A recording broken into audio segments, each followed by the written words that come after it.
வணக்கம். திருக்குறள் அதிகாரம் 2 வான் சிறப்பு 11 முதல் 20 வரை. வானென்று உலகம் வழங்கி வருதலால் தானமிர்தம் என்றுணரற் பாற்று. துப்பார்க்கு துப்பாய துப்பார்க்கி துப்பார்க்கு துப்பாய தூமலை.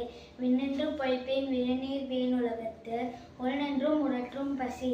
ஏரின் உழவர் புயலென்னும் வாளி வளங்குன்றிக்கார். கெடுப்பதும் கெட்டார்க்கு சார்வாய் மற்றாங்கே. எடுப்பதும் எல்லாம் மழை.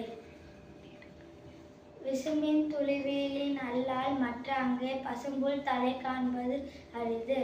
நெடுங்கடலும் தண்ணீர்மை கொண்டும் தடிந்தெழிலி தான் நல்கா தாகிவிடின். சிறப்போடு பூசனை செல்லாது வானம் பறக்குமேல் வானோர்க்கும் ஈன்று. தானம் தவமிரண்டும் தங்கா வீணுலகம் வானம் வழங்காதெனின். நீரின்று அமையாது ஒழுக்கு யார் யாருக்கும் வானின்று அமையாது ஒழுக்கு. நன்றி.